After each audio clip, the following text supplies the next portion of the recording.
आजादी का जश्न मनाते हैं। लेकिन अगर आप ध्यान से देखिए तो एक भी मनुष्य अपने देश में पूर्ण स्वतंत्र नहीं है। आजादी का मतलब क्या होता है? आजादी का मतलब कुछ भी मन में आए बोलो, कुछ भी मन में आए सोचो, कुछ भी मन में आए कर लो, यह आजादी है। आजादी का असली मीनिंग हमारे देश में अभी भी प्रोसेस में है, लेकिन कंप्लीट नहीं हुआ। मालूम कैसे? आजादी का मतलब होता है कि हम अपने देश में कहीं पर भी जाने के लिए स्वतंत्र हैं। पासपोर्ट की जरूरत नहीं होती, विशेष परमिशन की जरूरत नहीं होती, विशेष आईडी की जरूरत नहीं होती है, होनी नहीं चाहिए। लेकिन कभी आपने ध्यान दिया है कि आप बहुत जगह पर अब आईडी के बिना प्रवेश नहीं कर सकते? ये कैसी आजादी है? आजादी रिस्ट्रिक्शन के साथ इस बात को दिखा रही है कि आजादी को लोग गलत तरीके से इस्तेमाल कर रहे हैं, इसलिए आजादी पे रिस्ट्रिक्शंस आ रहे हैं। कानून के अंतर्गत, व्यवस्था के अंतर्गत आप स्वतंत्र हैं, और ये स्वतंत्रता आपको अगर सही मायने में, इसका सही मायने समझना है तो आपको कानून के अंतर्गत जो छुटकारे यानी जो फ्रीडम मिलती है according to the law, that is the real freedom. Freedom of expression, बोलने की आजादी, कुछ भी बोल रहे हैं, इसी से दंगे हो रहे हैं, इसी से झगड़े हो रहे हैं, क्या बोल रहे हैं, और बाद में क्या वो लगाते हैं कोर्ट में, बोलने की आजादी का हनन हो रहा है। अरे ऐसी कैसी आजादी यार कि तुम आग लगा दो पूरे हिंदुस्तान में, और बोलने की आजादी? हाँ, आजादी को आपको समझना होगा तो आपको कानून के अंतर्गत जो प्रावधान मिला हुआ है कि आप इस बाउंड्री को क्रॉस करेंगे तो आप पनिशमेंट के हकदार है कि नहीं, उसी को कहते हैं आजादी। आजादी का दुरुपयोग आज तक हिंदुस्तान पूरी तरीके से इसलिए आजाद नहीं हो पा रहा है क्योंकि हमारे विचार, हमको हमारे गुलामी के विचार हैं, और हम उस आजादी को यानी पूरी छूट मांगते हैं कि हमें कुछ भी करने की, कुछ भी बोलने की और कुछ भी अपने प्रकट करने की आजादी मिल जाए। यह आजादी नहीं है, ये निरंकुशता है। आप और आज यहाँ के सब लोग निरंकुश हो चुके हैं और इसीलिए वो कानून का विरोध करते हैं। हालेलुया। लेकिन आप ये मत सोचिएगा, कानून भी डेवलप होता जाता है। जैसे जैसे करप्शन डेवलप होता है, कानून भी इसको रिफॉर्मेशन बोलते हैं, रिफॉर्म्स आ रहे हैं कानून में, सारे रिफॉर्म आ गए। क्रिमिनल लॉज में सीआरपीसी पूरी तरीके से चेंज हो गया, और अभी मालूम है आम आदमी को कुछ नहीं मालूम कि सीआरपीसी है, होता क्या है। कांड करके तो देखो, तब पता चलेगा। सीआरपीसी अब जो हो गया है, अब इतना हार्ड हो गया है कि सीधे पनिशमेंट, सीधे पनिशमेंट। इसलिए आपको और हमको सावधान होने की जरूरत है। सावधान का मतलब विजिलेंट। विजिलेंट को कैसे हम बताएंगे, हिंदी में क्या बोलेंगे? मेंटली अलर्ट होने की जरूरत है। आप क्या सोच रहे हैं, क्या बोल रहे हैं, जो सोच रहे हैं वही बोल रहे हैं, गलत। आपकी सोच में जो चल रहा है उसको पहले आप करेक्ट करिए। Correct your thoughts and then speak. लेकिन ये संभव नहीं है। हालेलुया।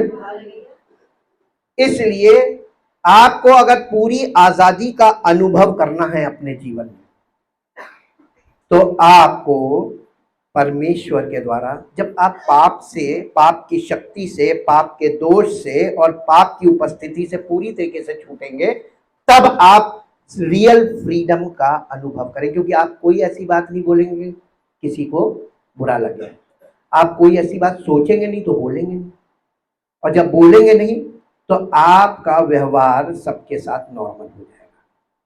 हालेलुया। झगड़े अपने आप खत्म हो जाएंगे। झगड़ों की शुरुआत कहां? थॉट से। थॉट कन्वर्ट इनटू स्पीच, और वो स्पीच लोगों में झगड़े फैलाता, तफरीके, तफिरके यानी डिवीजन पैदा करता है। और यही डिवीजन हमको एक ऐसी लड़ाई में फंसा देता है कि हम एक ही देश और एक ही राज्य के लोग आपस में लड़ने लगते हैं बिकॉज ऑफ थॉट। हालेलुया।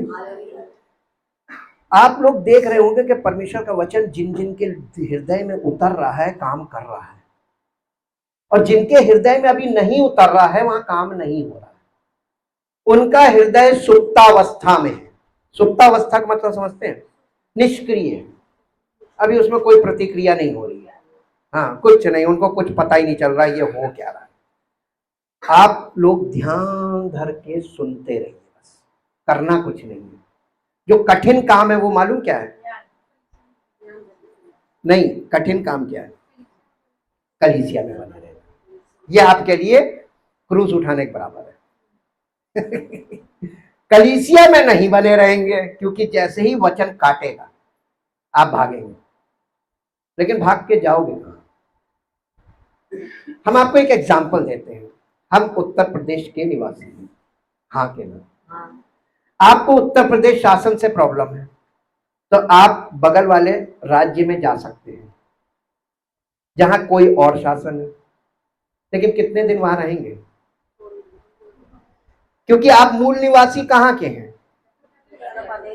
तो आप जहां के मूल निवासी हैं वहां के शासन का विरोध करके आप दूसरी जगह कितने दिन रह पाएंगे? संभव है? आपको प्रभु ने जिस कलीसिया में कनेक्ट किया है आप बने नहीं रह सकते, यही आपकी समस्या है। और आप कहीं और नहीं जा सकते क्योंकि आप कहीं और एक्सेप्टेबल नहीं होंगे। कुछ समय बाद आपको यह अनुभव हो जाएगा कि हम वहीं ठीक थे। हालेलुया जी। अब हम लोग परमेश्वर के वचन की तरफ चलेंगे। मेरे साथ एक पद निकाल के पढ़िएगा, हिंदी में पहले फिर इंग्लिश में। यूहन्ना रचित सुसमाचार उसका 3 अध्याय का 16 पद, पहले हिंदी में और फिर इंग्लिश में। क्योंकि परमेश्वर ने जगत से ऐसा प्रेम किया कि उसने हमको अपना इकलौता पुत्र दे दिया, ताकि जो कोई उस पर, किस पर? पुत्र पर विश्वास करे और प्रार्थना करे और उपवास करे और पानी का बपतिस्मा ले। हाँ, जो कोई। आप क्या विश्वास करते हैं? क्या हम प्रार्थना करेंगे हो जाएगा? तो आपका विश्वास यीशु मसीह पर क्यों नहीं है कि वो कर सकता है? अगर आप मिराकल्स को देखें, जितने लोग यीशु मसीह के पास आए, चाहे कोई भी डिसीज क्यों ना हो, यहां तक कि यूट्रस कैंसर वाली लेडी जिसे 12 वर्ष से लहू बहने का रोग था, दिस इज यूट्रस कैंसर। उस समय मेडिकल साइंस नहीं थी तो वो डायग्नोसिस नहीं है, लेकिन अगर आप उस बीमारी को जाकर यानी आज मेडिकल साइंस में देखें तो वो यूट्रस कैंसर था। 12 वर्ष से लहू बहने का रोग था। क्या था ये? और उस समय हिस्टेक्टमी हो नहीं सकती थी, यानी वो यूट्रस आउट नहीं किया जा सकता था, सर्जरीज नहीं थी। उस जमाने में जब मेडिकल साइंस डेवलप नहीं था, तब क्या हुआ था उस स्त्री के साथ? विश्वास। और जब वो चंगी हो गई तो यीशु मसीह का किसी ने मुझे छुआ है, तो उसने कोई कुछ नहीं बोला, सब सन्नाटे में। और चेलों ने मालूम क्या तर्क दिया? अरे भीड़ तुझ पर गिरी जा रही है, सब तो तुझे छू रहे, कहने का मतलब ये किसको बता दे किसने छुआ। उसने ना, किसी ने मुझे ऐसे छुआ, मुझमें से सामर्थ्य निकला।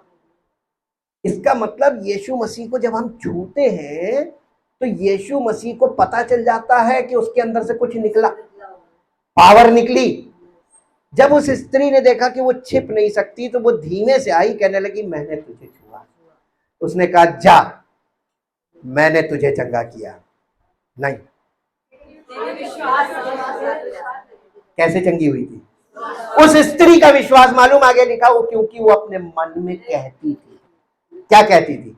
कि मैं प्रार्थना करूंगी तो चंगी हो जाऊंगी। ना, मैं उससे प्रार्थना करूंगी और चंगी हो जाऊंगी। मैं उसके वस्त्र के छोर को ही छू लूंगी ना तो चंगी हो जाऊंगी। चंगाई का मूल स्रोत क्या था? यीशु मसीह। हालेलुया।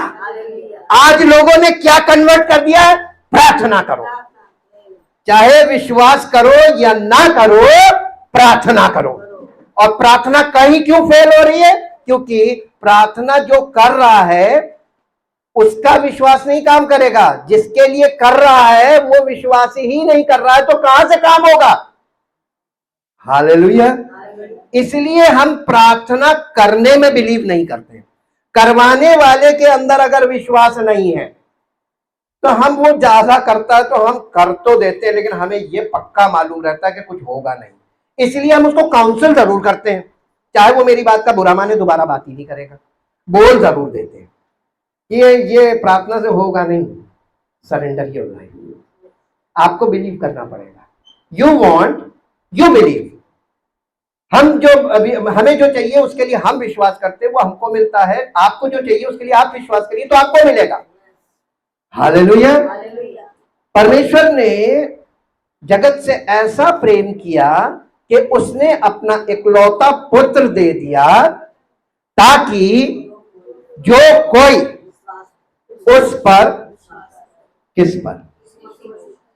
यीशु मसीह पर विश्वास करे, वो नष्ट ना हो, परंतु चंगाई नहीं आई, सीधे अनंत जीवन आया। अब एक बात बताइए, इसमें क्या अनंत जीवन में चंगाई है कि नहीं है?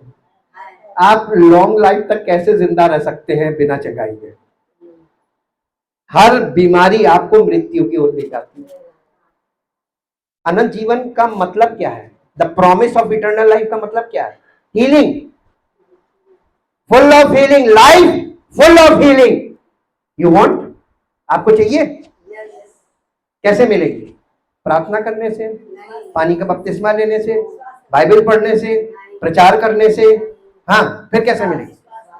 किस पर? आपका विश्वास कहां है? अब इसको इंग्लिश में पढ़िए, बहुत ध्यान दीजिएगा।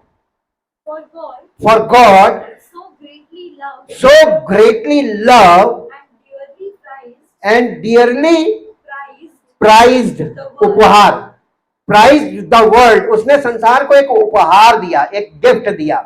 prized the world that he even gave up his only begotten, begotten का मतलब होता है यूनिक, और यूनिक का मतलब क्या होता है?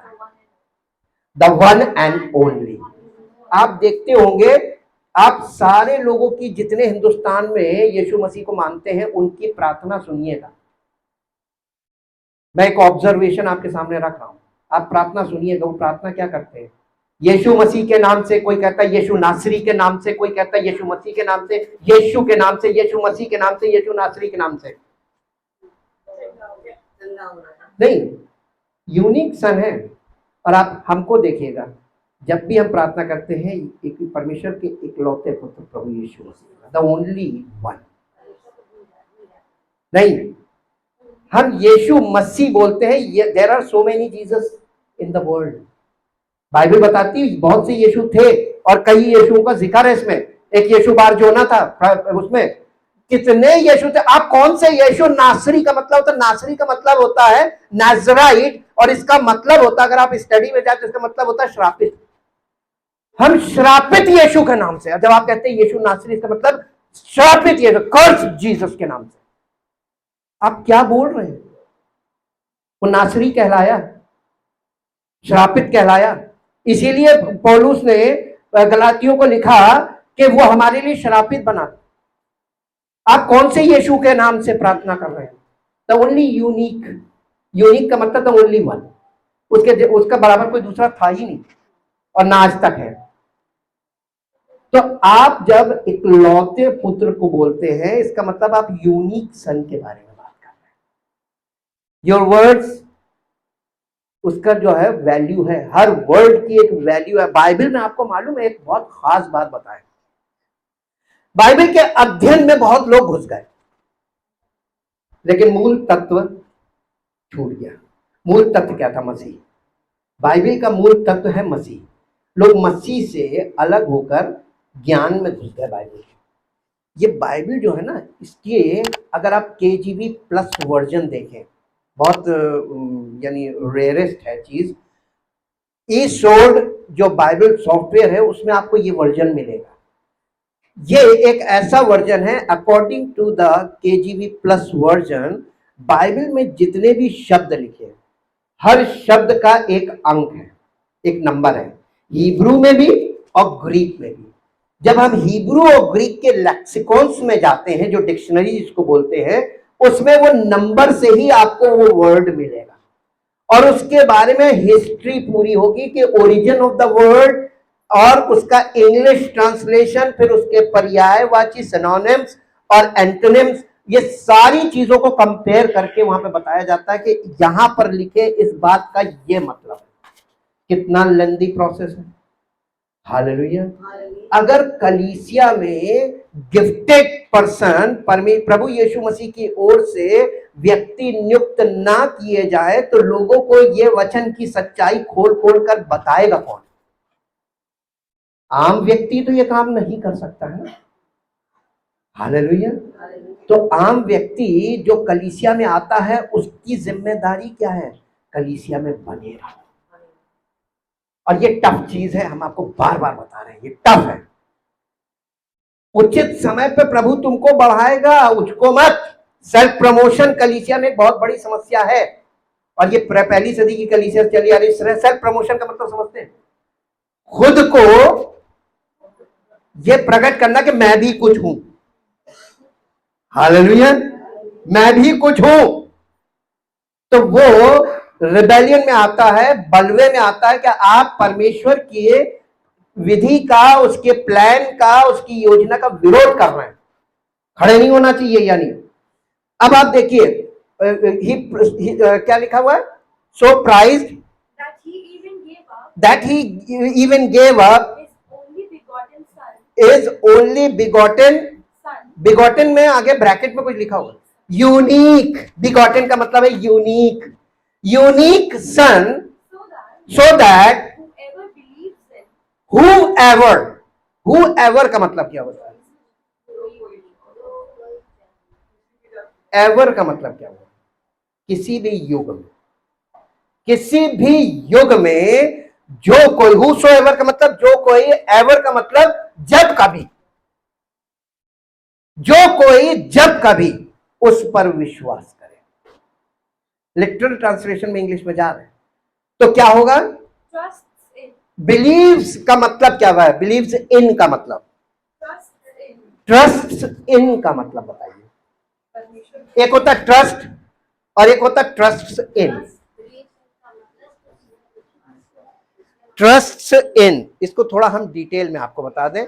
एकदम लिटरल जो ट्रांसलेशन है, ट्रस्ट इन का मतलब होता है if you trust in someone और something, you believe strongly in them and do not doubt their powers or their good intentions। अगर आप किसी पे, किसी में विश्वास रखते हैं तो आप मजबूती के साथ उस विश्वास में बने रहेंगे और उसके किसी भी इंटेंशन पर या उसकी किसी भी अच्छाई पर शक नहीं करेंगे। हालेलुया। क्या आपका विश्वास यीशु मसीह पर ऐसा ही है? Great question. हम दावे के साथ तो नहीं कह सकते। बोलिए बोलिए। हम इस बात में दावा नहीं कर सकते। हालेलुया। क्योंकि हम, हमारे विश्वास में वेव है। वेव का मतलब कभी बहुत ज्यादा, कभी बिल्कुल शून्य, और कभी 50-50 होता है। ये तो अंदर दिल कह रहा होगा लेकिन दिमाग कह रहा कैसे होगा, पॉसिबल है नहीं। तो दिल और दिमाग बटा हुआ है। आपका दिल कुछ कहता है, दिमाग कुछ कहता है जी। अब इसी के आगे पढ़िए। ट्रस्ट इन के बाद क्लिंग्स टू। ट्रस्ट इन तो एक मुद्दा हो गया। बिलीव का मतलब, बिलीव इन का मतलब ट्रस्ट इन, लेकिन बिलीव इन का मतलब ट्रस्ट इन के साथ साथ क्लिंग्स टू। क्लिंग्स टू का मतलब क्या होता है? क्लिंग्स टू का मतलब होता है क्लिंग्स ऑन। क्लिंग्स ऑन होगा। क्लिंग्स ऑन का मतलब होता है to hold on tightly to somebody या समथिंग।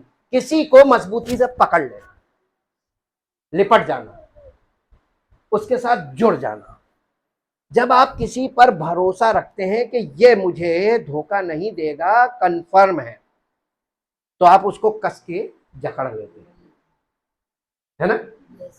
क्या आपने यीशु मसीह को जकड़ा? अब आप पूछेंगे यीशु मसीह को कैसे जकड़ेंगे? कलीसिया में अपनी जगह पकड़ लेना और समय पर उपस्थित हो जाना। मसीह को पकड़ना है कि नहीं? मसीह की देह तो है ही है, और आप देह को कस के पकड़ लीजिए कि हम यहां से नहीं जाएंगे।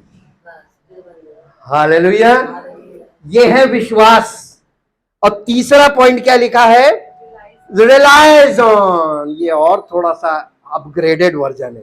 That you don't have the ability to do it and need the help of someone else. Depend is that you are capable of doing it but unable to do so because of some other reason.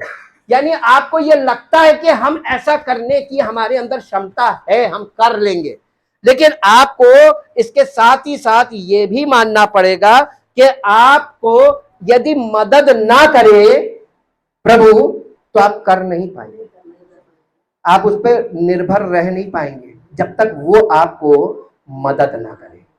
आप उसको पकड़ सकते हैं, उसकी देह में अपना स्थान बना के स्थान को पकड़ सकते हैं, लेकिन क्या आप प्रभु पे निर्भर करके पकड़े हुए हैं? कलीसिया में प्रभु पे निर्भर कर रहे हैं या कलीसिया पे निर्भर कर रहे हैं? यहाँ पर भी दो पार्ट हो जाते हैं।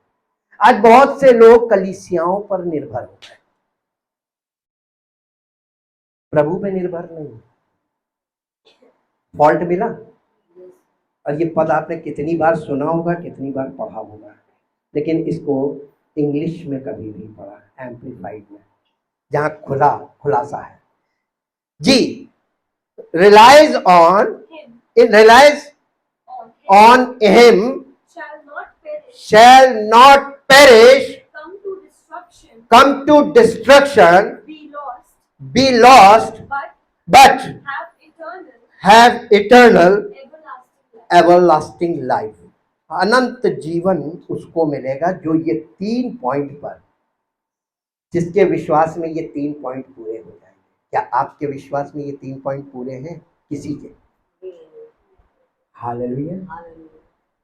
पहली सदी की कलीसिया में प्रभु हमारी कलीसिया को जोड़ेगा। कैसे जोड़ेगा? ये आप स्टडी में आपको दिख जाएगा, पता चल जाएगा कैसे। मसीह की कलीसिया ढूंढना आज के युग में जितना टफ है, वचन के द्वारा उतना ही सरल है। धीरे धीरे भी आपकी समझ में आएगा। मेरे साथ एक पद और निकालिए जो आपको मिलेगा, यूहन्ना रचित सुसमाचार उसका 14 अध्याय का 21 पद पढ़िए। The gospel of John chapter 14 verse 21, पहले हिंदी में फिर इंग्लिश में। जिसके पास मेरी आज्ञाएं हैं वो उन्हें मानता है, वही मुझसे प्रेम रखता है। ये कौन कह रहा है?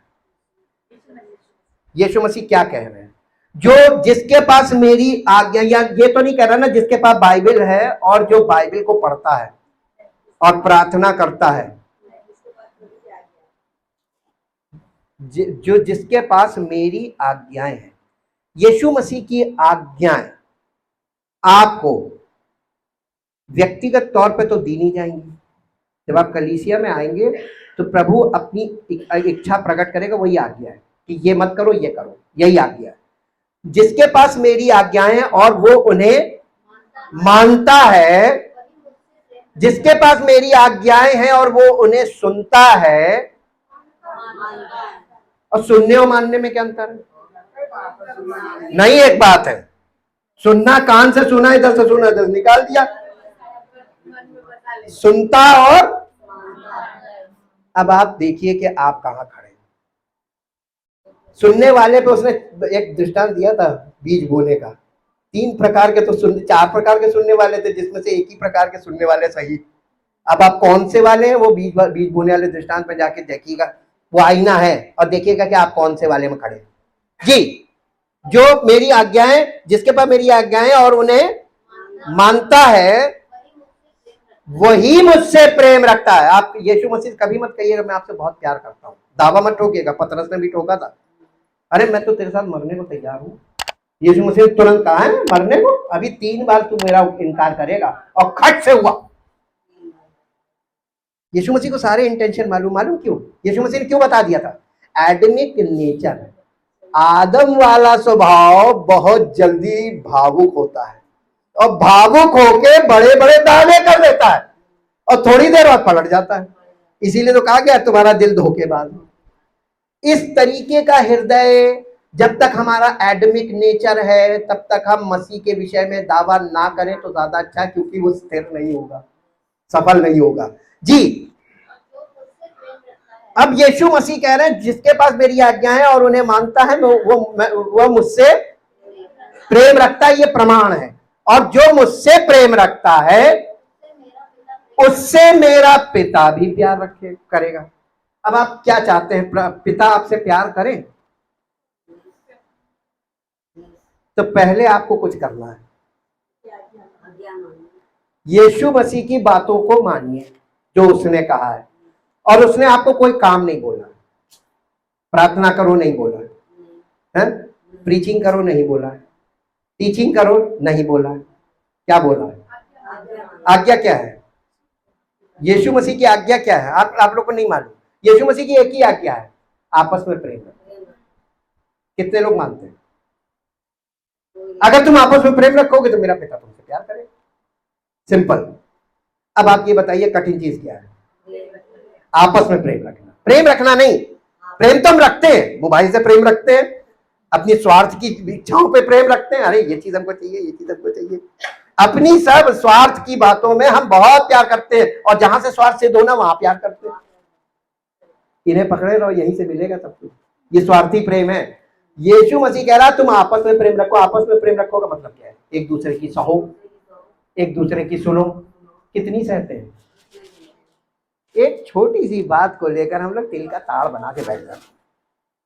जब तुम आपस में एक दूसरे की नहीं सहते हो तो वचन जो इतना हार्ड तुमको दिया जाता है, इसीलिए दिया जाता है कि सहन शक्ति पैदा हो।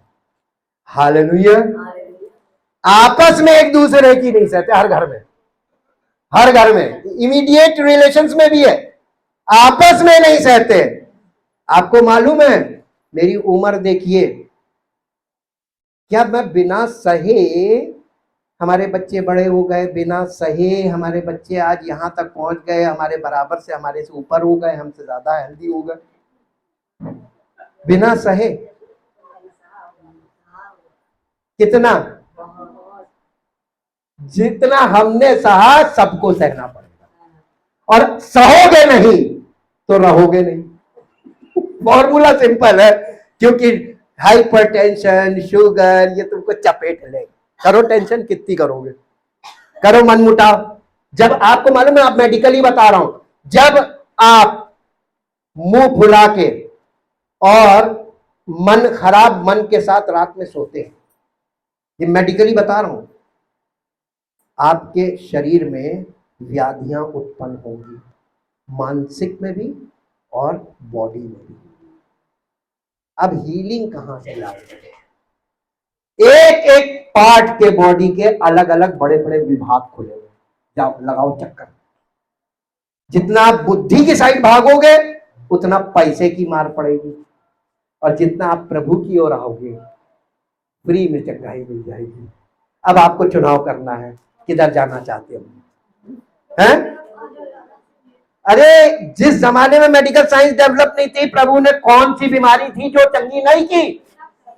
मिर्गी तक ठीक हो गई, एपिलेप्सी। और आज मेडिकल साइंस एपिलेप्सी में जूझ रही है, डिप्रेशन में जूझ रही है, लेकिन प्रभु आज भी वही काम कर रहा है। यीशु मसीह कभी ना बदलने वाला, लिखा हुआ है बाइबल में। चैलेंज है, ये चैलेंज बहुत बड़ा चैलेंज है, ये मेरा चैलेंज नहीं है, उसका है, और उसने मेरे जीवन में इस चैलेंज को पूरा किया, अस्थमा से मुझे हील किया। हालेलुया। मेरी जेब में हर समय पंप पड़ा रहता था, बच्चे इस बात के गवाह, पंप कहाँ है? जेब खाली है, अलमारी खाली है, पंप नाम की कोई चीज नहीं है, कहां चला गया? मेडिकल साइंस नहीं कर सकती, वो कर सकता है। हालेलुया। हमने मेडिकल साइंस में बहुत बिलीव नहीं किया, एड लेने की जरूरत पड़ी, एड ली। हमें क्लीन चिट कौन देता है? Medical science.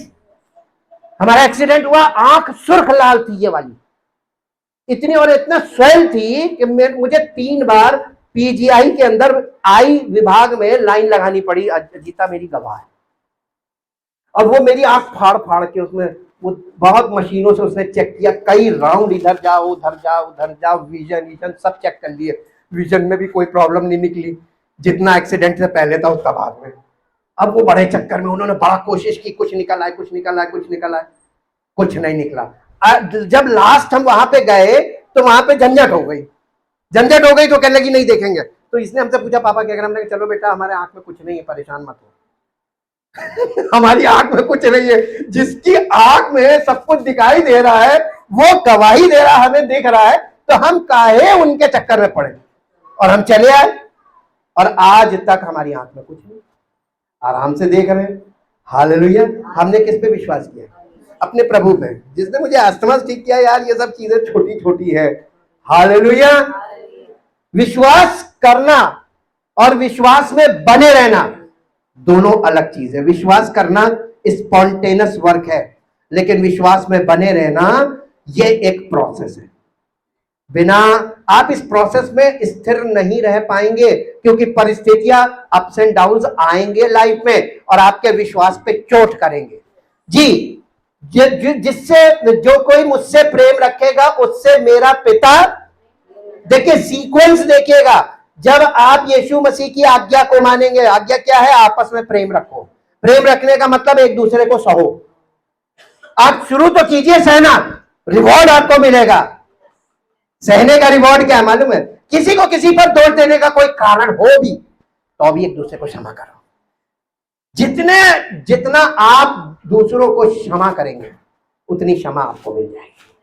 और मालूम है आपको क्षमा का मतलब? जैसी आपको क्षमा मिलेगी हीलिंग मिल जाएगी। जैसी क्षमा मिलेगी, क्षमा जो है, हीलिंग जो है वो क्षमा का रिजल्ट है। आपको जितनी क्षमा मिलेगी उतनी हीलिंग मिलेगी। जितनी क्षमा, आपको किसी पर किसी को दोष देने का कोई कारण हो सकता है कि उसने आपके साथ कुछ गलत किया हो सकता है, लेकिन आप उसके खिलाफ खड़े होने से अच्छा है, मसीही जीवन बता रहे, सह लो, क्षमा कर दो, प्रभु तुमको रिवॉर्ड दे देगा और तुम्हें क्या मिलेगी? हीलिंग। हीलिंग, अनंत जीवन का मतलब है हीलिंग से भरा जीवन। आगे पढ़िए, उससे मेरा पिता प्यार करेगा। यीशु मसीह उसी से प्यार करेगा जो यीशु मसीह की आज्ञा मानेगा, और जिससे यीशु मसीह प्यार करेगा उससे कह रहा मेरा पिता प्यार करेगा। और तब यीशु मसीह लास्ट में कह रहा पिता पहले प्यार करेगा जब, तब मैं उससे प्यार रखूंगा। अब बताइए यीशु मसीह का प्यार आपको कब मिलेगा? पहले पिता का आएगा। सीक्वेंस देखिएगा। लोग पता नहीं कौन सी बाइबल पढ़ रहे हैं, सब दुआ कर रहे हैं, सब अपनी अपनी स्वधार्मिकता में फंस गए जाके, ये करो ये करो ये करो। हर डिनोमिनेशन की अपने स्टेप्स हैं। If you believe this you are Christian. हाँ, बाइबल की तो धज्जियां उड़ा दी और यीशु मसीह को तो किनारे कोने में बैठा दिया। क्या उसका कोई काम नहीं? अब तो हम लोग जो चाहेंगे वही मसीहत है। तो मेथोडिस्ट की अपनी मसीहत है, सीएनआई की अपनी मसीहत है, सबकी सारी डिनोमिनेशन अपनी अपनी मसीहत लेकर खड़े हैं। What they are doing, right or wrong? According to the Bible, according to the plan of God, according to the will of God, according to the word of God, totally wrong. और इसी मसीहत का प्रचार हो रहा है। YouTube पे आप देखिए, do this do this do this do this do this, आपको ये करना ये करना ये करना। आपको ये जो एक्ट्स बताए जा रहे हैं, एक्ट्स नहीं करने थे। जो कोई पुत्र पर भरोसा करता है अनंत जीवन मिलता है। अब बताइए इसमें कोई एक्ट आया? जब बाइबल आपको एक्ट नहीं बता रही, आप किस पर भरोसा कर रहे हैं? कौन सी शिक्षा पे, कौन से प्रचार को सुन रहे हैं? और आपका मन डिसीटफुल है, आप बहुत जल्दी स्लिप हो जाएंगे इधर से उधर। एक और पद पढ़ दीजिए इसी के साथ, 14 अध्याय का 10 पद पढ़, इसी 14 अध्याय का 10 पद। क्या तू विश्वास नहीं करता कि मैं पिता में हूं आज दुनिया में ये पिता में हूं और पिता मुझ में है, ये वाली बात आजकल लोगों को समझ में नहीं आती। पौलुस ने पतरस से क्या कहा था मालूम है? दोनों में डिस्प्यूट हुआ था। पतरस जो था वो यहूदियों को सुसमाचार सुनाने के लिए चुना गया था, द अपोस्टल ऑफ ज्यूज, और पौलुस जो था वो जेंटाइल्स के लिए चुना गया था, अपोस्टल ऑफ जेंटाइल, अन्य जातियों के लिए वो प्रेरित था। अब आप देखिए, पतरस जो था, पतरस में पौलुस में एक डिस्प्यूट हुआ, और वो डिस्प्यूट इस बात को लेकर था, पतरस का ये मानना था कि मैं यीशु मसीह का चेला हूं, मैं उसके साथ 3.5 साल रहा हूं, और मैं उसके जी उठने का और उसके स्वर्गारोहण का आई विटनेस हूं। ये उसका घमंड था, और यही उसका वो था डिस्प्यूट। पौलुस से वो इसी बात को लेकर आ गया। कुछ मुद्दे थे, डॉक्ट्रिनल पॉइंट्स हैं, वो मैं नहीं आपको अभी बताऊंगा। वो डॉक्ट्रिनल पॉइंट को लेकर, सर्कमसिजन को लेकर हुआ था। तो पौलुस ने मालूम क्या कहा? गलातियों में है, ये 2 अध्याय में पढ़िए घर में जाके। पौलुस ने उससे कहा, मुझ में वो जीवित है, तुम उसके साथ रहे, आई विटनेस हो, लेकिन मुझ में वो जीवित है। अब बताइए कौन आगे था, पतरस के पौलुस? पौलुस एकदम अपडेटेड बात कर रहा था। पौलुस कह रहा था ही लिव्स इन मी, वो मुझ में जीवित है। तो इसका मतलब यीशु मसीह पौलुस में होकर पतरस को डांट रहा था। अब ये मेघ है का मतलब समझिएगा, अब ये इसमें बड़ी गहराई है। यही बात यीशु मसीह यहां पर कह रहा है कि पिता मुझ में है। क्या तुम इस बात का विश्वास नहीं करते? यहूदी लोग नहीं करते थे। अरे गॉड द फादर इसके अंदर, इम्पॉसिबल, ये यीशु नासरी है, ये श्रापित है, इसमें कहां से हो सकता बाप? वो लोग इसको ईश निंदा कहते थे, ये ईश निंदा कर रहा है जी। अब पढ़िए, ये बातें जो मैं तुमसे कहता हूं अपनी ओर से नहीं कहता, परंतु पिता मुझ में रहकर, ओ यीशु मसीह उनको साफ साफ बता रहा था कि ये मैं जो बोल रहा हूं, ये मैं नहीं बोल रहा हूं, ये बोल कौन रहा है? अब बताइए यीशु मसीह में होकर कौन बात कर रहा था? क्या आप विश्वास करते हैं? तो यीशु मसीह ने कहा, जो कोई मेरी आज्ञा को मानता है, और आज्ञा क्या है? आपस में प्रेम रखो। ये कौन बोल रहा था? इसीलिए पिता का प्रेम, बेनेडिक्शन में देखिए, the love of the father and the grace of Jesus Christ. तो लव ऑफ द फादर नीचे करके ग्रेस ऑफ जीसस क्राइस्ट ऊपर किया गया है। जब बेनेडिक्शन होता है, बेनेडिक्शन का सही जो सीक्वेंस है वो ये है कि अब प्रभु यीशु मसीह का अनुग्रह और पिता का प्रेम, पहले अनुग्रह फिर प्रेम, और फिर इसके बाद तीसरा पॉइंट है पवित्र आत्मा की उपस्थिति और सहभागिता। तो ये पवित्र आत्मा की उपस्थिति और सहभागिता का अनुभव उसी को मिलेगा जो जिस पर यीशु मसीह का अनुग्रह होगा और पिता का प्रेम जिसके जीवन में प्रकट होगा। ये बॉडी ऑफ क्राइस्ट का फाउंडेशन आपको बता रहे हैं, ये फाउंडेशन यहां पर है। अब इसको इंग्लिश में पढ़िए। Do you not believe that I am in the father and that the Father is in me?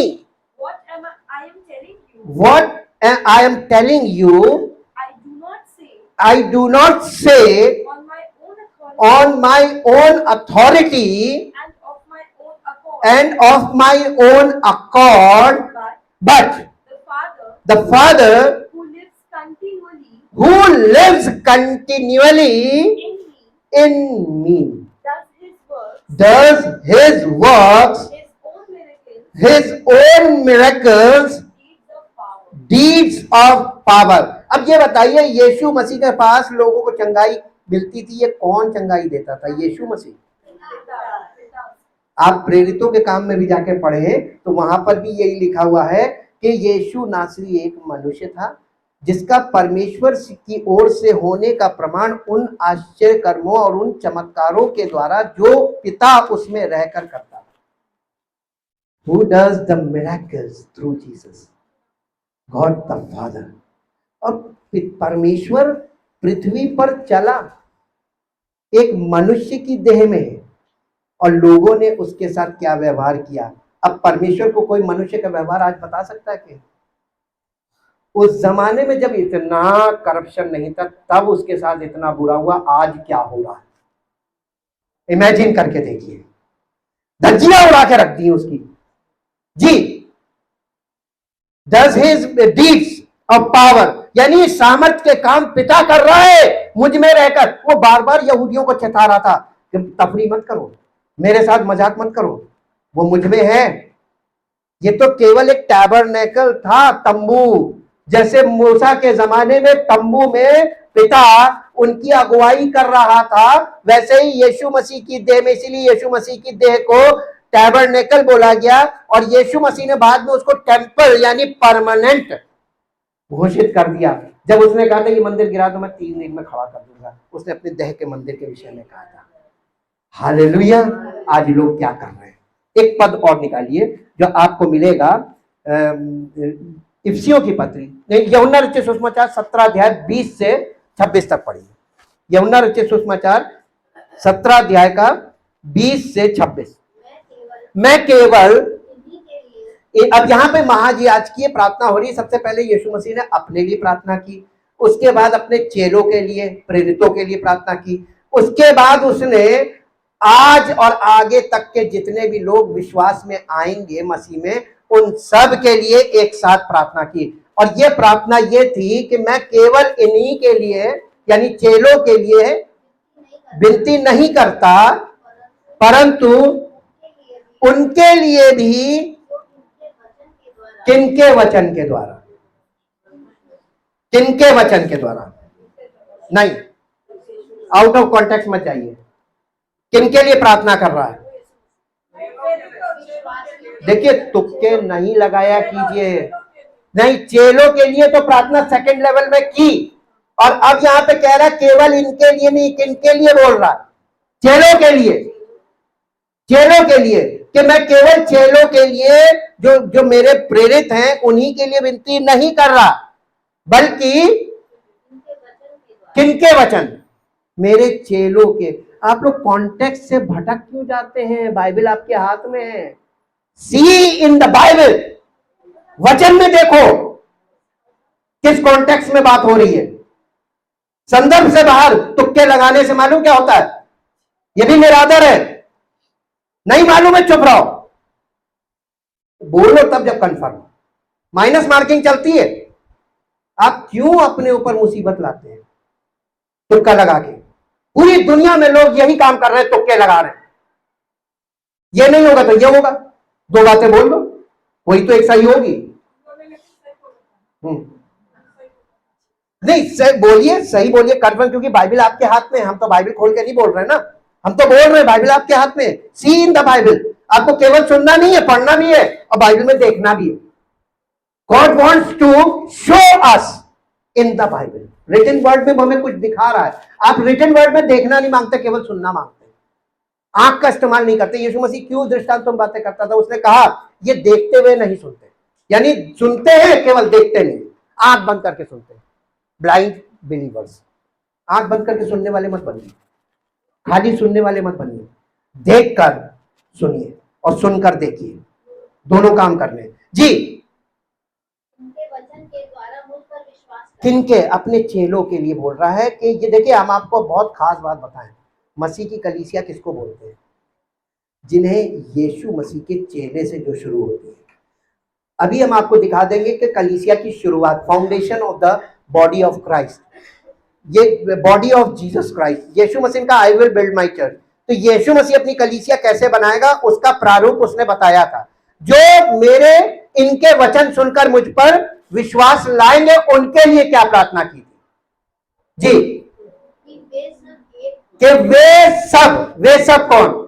यीशु मसीह के चेले और उनके वचन के द्वारा सुनकर जो विश्वास लाएंगे वो, ये सब एक हो जैसा तू हे पिता मुझ में है और मैं तुझ में हूं, वैसे ही वे कौन? यीशु मसीह के चेले और उनके द्वारा उनके प्रचार को, उनकी शिक्षा को सुनकर जो यीशु मसीह पर विश्वास लाएंगे वे सब हम में। मैं वर्ड नहीं आया, अब आप देखिए यहाँ कोई इंडिविजुअल क्रिश्चियन दिखाई दे रहा है, एक अकेला मसीह दिखाई दे रहा है कि मैं मसीही हूं, मैं पवित्र आत्मा पाया हूं, कहीं एक व्यक्ति दिखाई दे रहा है? जब यीशु मसीह ने, देखिए God the father, God the son and God the holy spirit, ये प्लूरल है, ये एक स्पिरिचुअल बॉडी है, ये स्पिरिचुअल बॉडी हो गई तीनों की मिलकर, और ये तीनों आपस में ऐसे मिले हुए हैं कि इन्हें आप अलग नहीं कर सकते। वैसे ही यीशु मसीह कह रहा है कि यीशु मसीह के प्रेरित और यीशु मसीह पर विश्वास लाने वाले जो प्रेरितों के द्वारा विश्वास लाएंगे वे सब एक हो जाए। अब इसको इंग्लिश में पढ़िए, नहीं 20 से पढ़िए। हाँ, neither for these alone do I pray, it is not for their sake only that I make this request, but also for all those who will enter, who will ever come to believe in, trust in, cling to, rely on me through their word and teaching, that they all may be one, just as you, Father, are in me and I in you, that they also may be one in us. God the Father, God the Son, God the Holy Spirit and all of us. अब आप देखिए कलीसिया में spiritual, the world may know and definitely recognize that you sent me and that you have loved them even as you have loved me. इसी से संसार जान जाएगा कि तुमने ही मुझे भेजा और ये मेरे लोग हैं। किससे? आपस में निस्वार्थ प्रेम। आप एक दूसरे से कभी भी स्वार्थी संबंध मत बनाइए। मैं आपको सच बता रहा हूं, चाहे आपका अपना बच्चा हो और चाहे कलीसिया का कोई व्यक्ति हो, आपके काम का नहीं है फिर भी आप उससे प्यार कीजिए, मसीह में प्रेम। और जब तुम किसी अयोग्य को प्यार करते हो ना, तो पिता का प्रेम तुमको मिलेगा। छांट छांट के लोग प्यार करते, ये काम का इससे मतलब है जिससे प्यार करना, इसको हम गिफ्ट देंगे तो ये हमें बड़ा गिफ्ट देगा इसलिए इससे प्यार करो। हालेलुया। ये स्वार्थी प्यार है, ये स्वार्थी प्यार है। ये संसार में सब लोग कर रहे हैं, पापी लोग खूब कर रहे हैं, लेन देन वाला प्यार। लेकिन तुम उनसे भी प्यार करो जो किसी लायक नहीं, को कभी कुछ ना दे रहा है। हालेलुया जी। अब मेरे साथ एक पद और निकालिए, इफिसियों की पत्री में आइए, इफिसियों की पत्री 4 अध्याय 10 पद से। इफिसियों की पत्री 4 अध्याय 10 में आप देखिए कलीसिया की फाउंडेशन पे आते हैं।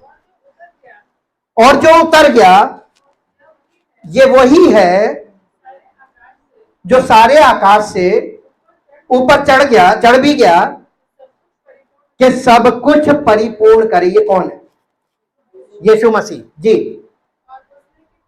और उसने कितनों को, किसने? यीशु मसीह ने कितनों को भविष्यवक्ता नियुक्त करके, नहीं कुछ छूट गया है? हाँ, पहली कड़ी तो छोड़ दी, यही तो कनेक्शन था मेन। यीशु मसीह ने कुछ को, पहले कौन आता कलीसिया में? कलीसिया किससे शुरू होती है? ये हमेशा याद रखिएगा, फाउंडेशन बता रहे हैं आपको। उसने कुछ को प्रेरित नियुक्त करके, उसने सबको प्रेरित नियुक्त नहीं किया, उसने कुछ को यानी 12 प्रेरित नियुक्त किया। कितने प्रेरित थे यीशु मसीह के?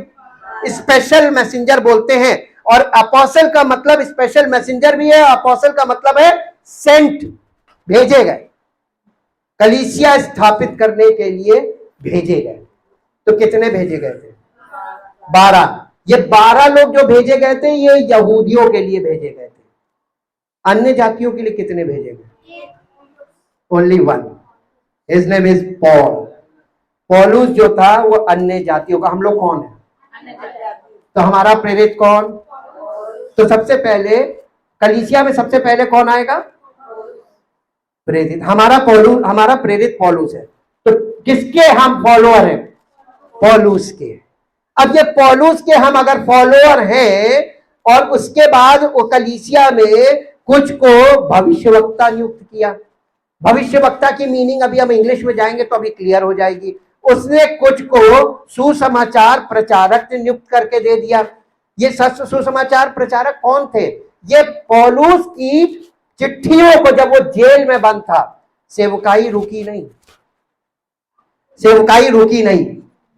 मसीह का वचन कलीसियाओं को पहुंचता रहा। कैसे? पत्रियों के द्वारा। ये पत्रियों को कौन पहुंचाता था कलीसिया में? पौलुस तो जेल में बंद था। इस विश्वास योग्य कुछ सेवक थे जो पौलुस से, पोस्टमैन थे, वो पत्री लेते थे और कलीसियाओं में बारी बारी पहुंचाते थे। और उस जमाने में मालूम है यात्रा बड़ी दुर्लभ थी। यह हवाई जहाज, मोटर ट्रांसपोर्ट, ये सब कुछ नहीं था। वहां पे मालूम क्या था? पैदल या बहुत ज्यादा घोड़ा, ऐसे करके। अगर आप मान लीजिए नदी आ गई, समुद्र आ गया, तो घोड़ा क्या करेगा? फिर पानी का जहाज चाहिए दोनों को पार जाने के लिए। तो पत्री पहुंचाना कितना दुर्लभ था। लेकिन कुछ सेवक थे जो पत्रियों को पहुंचाते थे, ये इवेंजलिस्ट कहलाते थे। इवेंजलिस्ट का काम है पत्री पहुंचा देना, पोस्टमैन का काम। फिर उसने कुछ को और कितनों को रखवाले और उपदेशक नियुक्त करके दे दिया। किसको? कलीसिया को दे दिया। क्यों दिया? जिससे पवित्र लोग सिद्ध हो जाएं और सेवा का काम। अब ये बताइए, या कलीसिया के लोग सिद्ध कैसे होंगे? अपने आप घर में बैठे बैठे बाइबल पढ़ेंगे, उनको प्रकाशन भी मिलेगा, और फिर उस प्रकाशन को फॉलो कहां करेंगे? कहां करेंगे फॉलो? कलीसिया में आपको जो जनरल दिया जाता है वो सबको फॉलो करना है ना? तो सबको एक साथ फॉलो करना है। आप अकेले क्या चीज फॉलो कर रहे हैं? जी। और पवित्र लोग सिद्ध किए जाएं और सेवा का काम किया जाए, और मसीह की देह कैसे? जब तक लोग, मसीही लोग सिद्ध नहीं होंगे तो कैसे सेवा का काम होगा? नहीं तो मसीह की कलीसिया कैसे उन्नति पाएगी? जी। जब तक कि हम सब के सब, कलीसिया के सब लोग, हम सब के सब विश्वास में और परमेश्वर के पुत्र की पहचान में एक ना हो जाएं और एक सिद्ध मनुष्य ना बन जाए। पूरी कलीसिया को क्या बनना है? एक सिद्ध मनुष्य। मालूम वो सिद्ध मनुष्य कौन होगा? जिस कलीसिया में पिता, पुत्र, पवित्र आत्मा, पिता का प्रेम, प्रभु यीशु मसीह का अनुग्रह और पवित्र आत्मा की उपस्थिति और सहभागिता सिद्ध हो गई, प्रूव्ड हो गई, वो है मसीह की देह। जी। और मसीह के पूरे डील डॉल तक ना बढ़ जाएं, ताकि आगे को हम बालक ना रहे जो मनुष्यों की ठग विद्या और चतुराई से, उनके भ्रम की युक्तियों के और उपदेश के हर एक बयार से या झोंके से उछाले और इधर उधर घुमाए जाते हो, ऐसे हम ना रहें। जी। वरन प्रेम में सच्चाई से चलते हुए सब बातों में उसमें जो सर है, अर्थात मसीह में। आप काहे में बढ़ रहे हैं? आत्मा में बढ़ रहे हैं कि मसीह में बढ़ रहे हैं? संसार में एक कहावत है, आत्मा में बढ़ो, आत्मा में चलो। धोखा है। आप हमको बाइबल में कहीं पौलुस की शिक्षा में दिखा दीजिए कि आत्मा में बढ़ो, आत्मा में चलो। मसीह में का मतलब मसीह की देह में, कलीसिया में, मसा में बढ़ना है। अगर आप अभिषेक में बढ़ना चाहते हैं मसीह के, तो मसीह की देह में बने रहो और मसीह में बढ़ो। मसीह में बढ़ो का मतलब सब लोग एक साथ बढ़ो, एक साथ चलो और एक सिद्ध मनुष्य बनो। ये क्लियर मैसेज है। और यही बॉडी ऑफ क्राइस्ट है जहां से परमेश्वर सिद्धता का काम कर रहा है। क्या आप सिद्ध होना चाहते हैं? कौन करेगा सिद्ध? सिद्ध करने वाला तो एक ही है, प्रभु यीशु मसीह। लास्ट में मैं आपसे विनती करता हूं, रिक्वेस्ट करता हूं, एक पद निकाल के पढ़िए जो आपको मिलेगा यूहन्ना रचित सुसमाचार और उसका अध्याय 5। यूहन्ना रचित सुसमाचार उसका अध्याय 5 और 5 अध्याय का 36 पद से पढ़िए। 5 अध्याय 36 पद से। परंतु मेरे पास जो गवाही है वो यूहन्ना की गवाही से बड़ी। देखिए, लोग कहते हैं यूहन्ना ने यीशु मसीह के विषय में गवाही दी है, लेकिन यीशु मसीह कह रहा मेरे पास जो गवाही वो यूहन्ना की गवाही से बड़ी है जी। क्योंकि जो काम पिता ने मुझे पूरा करने को सौंपा है, अर्थात यही काम जो मैं करता हूं, ये काम मेरी गवाही दे रहे हैं जी कि पिता ने मुझे भेजा है। आगे, और पिता जिसने मुझे भेजा है उसी ने मेरी गवाही दी। कैसे? कामों के द्वारा जी। तुमने ना कभी उसका शब्द सुना और ना उसका रूप देखा है, और उसके वचन को मन में स्थिर नहीं रखते, क्योंकि जिसे उसने भेजा है उसकी, ये वाला वर्ष पढ़ दिए। कौन सी वर्ष है? 38 इंग्लिश में। And you have not his word, his thought living in your hearts, because you do not believe and adhere to and trust him and rely on him whom he has sent. That is why you do not keep his message living in you, because you do not believe in the messenger whom he has sent. यीशु मसीह को पिता ने भेजा, उन लोगों ने यीशु मसीह को ग्रहण नहीं किया, उसकी बातों को ग्रहण नहीं किया, उस पर भरोसा नहीं किया। यीशु मसीह ने अपने चेलों को भेजा, और चेलों में से जिन जिन चेलों को लोगों ने ग्रहण नहीं किया, उन्होंने यीशु मसीह को ग्रहण नहीं किया। अब हम आते हैं अपने पर। अगर आपने पौलुस की शिक्षा को ग्रहण नहीं किया तो आपने यीशु मसीह को ग्रहण नहीं किया, तो आप पहुंचे कहां? आप अकेले मसीह हैं, मैं मसीह हूं, देखो सब लोग बहुत खराब है, मुझे बहुत सताव पड़ रहा है, मसीह में बहुत सताव है, बहुत सताव। कहां सताव है? झूठी मसीह आप में है सताव। सच्चे मसीह को आप फॉलो करेंगे, कोई सताव नहीं है, क्योंकि सच्चे मसीह ने कभी किसी को नुकसान पहुंचाया ही नहीं। तो ये सच्चे मसीह में, उस जमाने में जब यीशु मसीह पृथ्वी पर था तो वहां की सरकार ने उन्हें क्लीन चिट दी, तो आज कैसे फंसा देंगे? यदि कोई मसीह में वो नई सृष्टि है, तो नई सृष्टि इसका मतलब कोई है ही नहीं। और कहते बहुत सताव है, बहुत सताव। कौन सा सताव? सताव होना बहुत अच्छी बात है, सताए जाओगे तभी भाग के आओगे। सही में गलत लोग सताए जाते हैं जी। आगे 39, तुम पवित्र शास्त्र में ढूंढते हो, तुम क्योंकि तुम ये समझते हो उसमें अनंत जीवन तुम्हें मिलता। बहुत से लोग आज बाइबल में लगे सोच रहे हैं ये रिटन वर्ड है, इंपॉर्टेंट है, ये इंपॉर्टेंट है, लेकिन इसकी इंपॉर्टेंस क्या है मालूम है? This is the information. ये इंफॉर्मेशन है। आपके पास चिट्ठी आए कि आपकी इतने लाख की लॉटरी खुल गई है। अब आप चिट्ठी लेकर बैठ गए, मुझे तो लॉटरी मिल गई, मुझे तो लॉटरी मिल गई, मुझे तो लॉटरी मिल गई। कहां मिली? ये है, अरे ये तो चिट्ठी है, इंफॉर्मेशन। लॉटरी लेने के लिए तुमको वहां जाना पड़ेगा, रिसीव करना पड़ेगा।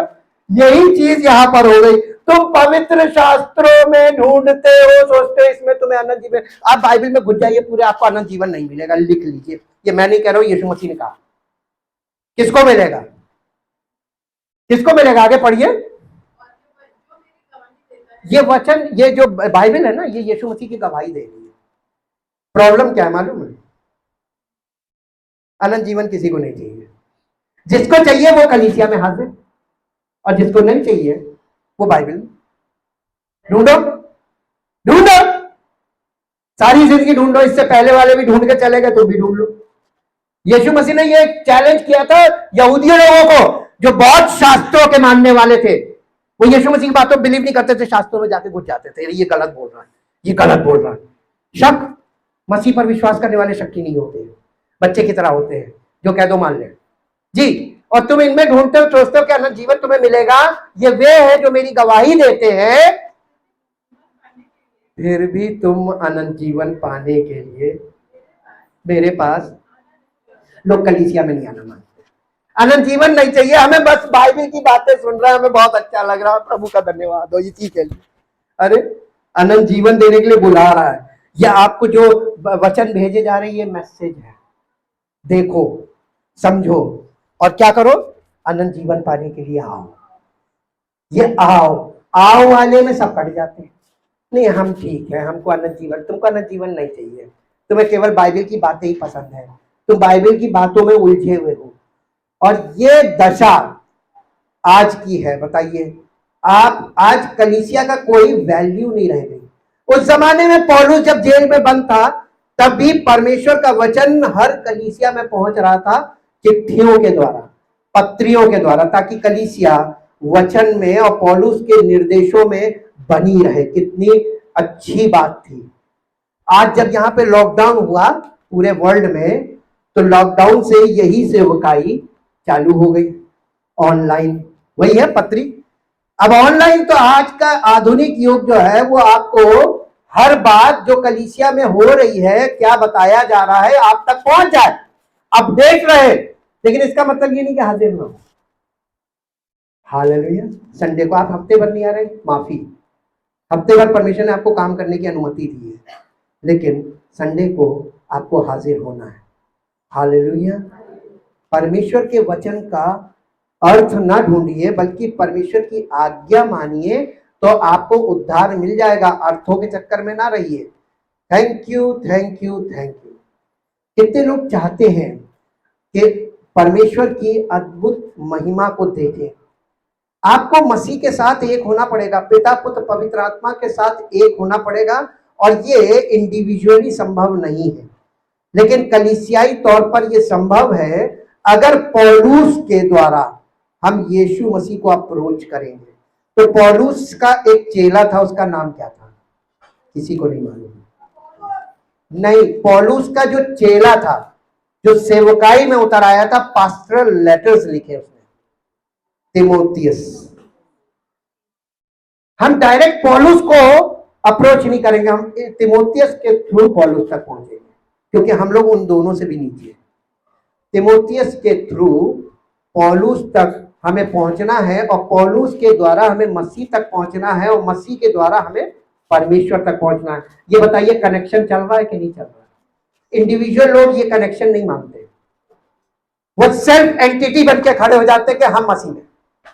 बिलीव मत करना, बिलीव मत करना, ये बहुत बड़ा डिसेप्शन है, और यही डिसेप्शन को पौलुस की पत्नियां तोड़ रही हैं।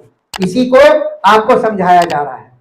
परम पिता परमेश्वर, हम आपका हृदय से धन्यवाद करते हैं आपके उस प्रयोजन के लिए, जिसके द्वारा प्रभु आपने कलीसिया को ऐसा पिरोया है कि पिता से पुत्र और पुत्र से प्रेरित और प्रेरितों के द्वारा आज तक लोग उस कलीसिया का हिस्सा बन रहे हैं। हम प्रेरितों के नींव पर कलीसिया की फाउंडेशन है, जिसके कोने के सिरे का पत्थर मसीह है। हम आपका बहुत धन्यवाद करते हैं पिता परमेश्वर, इस प्रकाशन के लिए कि हम अन्य जाति के लोग हैं और हम प्रेरितों की नींव पर बनाए गए। हमारी कलीसिया प्रेरितों की नींव पर है। हम आपका हृदय से धन्यवाद करते हैं और सारी महिमा आपको देते हैं। आप महिमा के परमेश्वर हैं। हम सब मिलकर आपकी महिमा को देखना चाहते हैं। हमारे बीच में आपकी अद्भुत सामर्थ प्रकट हो, अद्भुत कार्यों के द्वारा आपकी महिमा प्रकट हो, और हर एक व्यक्ति जो इस कलीसिया से जुड़ा है और जो हमेशा उपस्थित हो रहा है, उसका जीवन नई सृष्टि बने, उसका परिवार आपकी महिमा का कारण बने, और बीमारियां चाहे जैसी क्यों ना हो, यीशु मसीह की सामर्थ के द्वारा बड़ी चंगाइयां हो, अद्भुत आश्चर्य कर्मों के द्वारा आपकी महिमा प्रकट हो। सारी महिमा आपको मिले। इस प्रार्थना को आपके इकलौते पुत्र प्रभु यीशु मसीह के नाम से मांगते हैं, आमीन। Thank you Jesus.